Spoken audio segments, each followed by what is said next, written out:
English teacher, Pot 95. No one can actually show a learner an atom or an amp, ohm or arch, even with a microscope. Similarly, nationalism can be described and its effects may be plain, but it cannot be seen.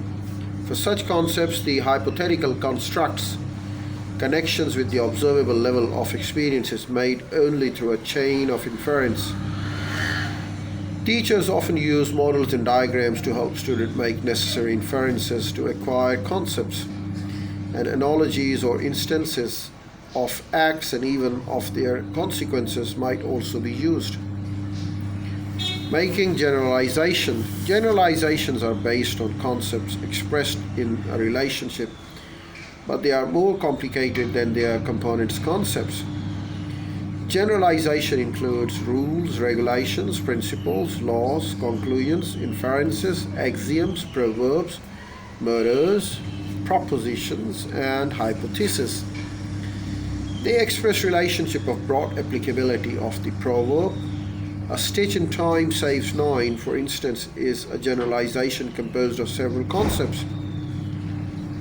Stitch time saves nine, that suggests it is more efficient or easier in the long run to take time to do a small task promptly and properly in order to save time needed for doing a large task later. To understand generalization, student must understand its component concepts.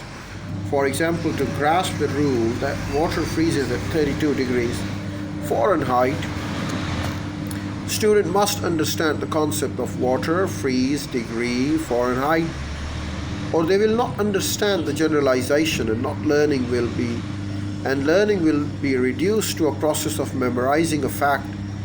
True learning requires connecting concepts.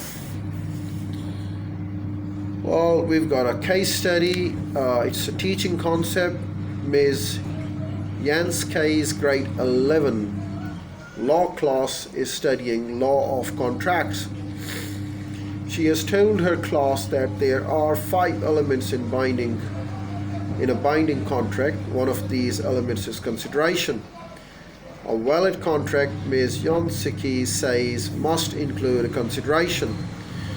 Do you know what that is? After a long pause, Damon volunteers, well, before you sign anything, you should consider things carefully. Mr. Yansky replies, that's certainly true, Damon, but the legal definition of consideration is a bit different. Let me give an example. When you buy a camera for a friend that has a price tag of $210, the camera is consideration and so is $210. If the person who had the camera agreed to take a pair of car wheels, mags for the camera, the mags will also be the consideration. You could even promise to paint the car in exchange for the camera. The service you promise to provide is consideration too. Does this suggest that some other ideas about what consideration might be? Freda responds, I've heard the cases where people bought something really valuable like a house for $1. I think that would be consideration, but would it be legal? Ms. Yansky replies, yes, consideration does not have to be equal value to make the contract legal. $1 is a consideration. Ms. Yansky draws the essential features of the consideration from the clause. Students discover that the consideration need not to be adequate, but both parties need to benefit personally.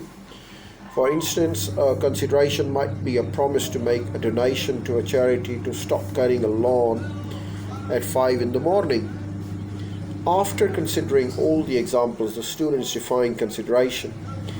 Their definition states that consideration is money or money value given or promised in return of the benefit received.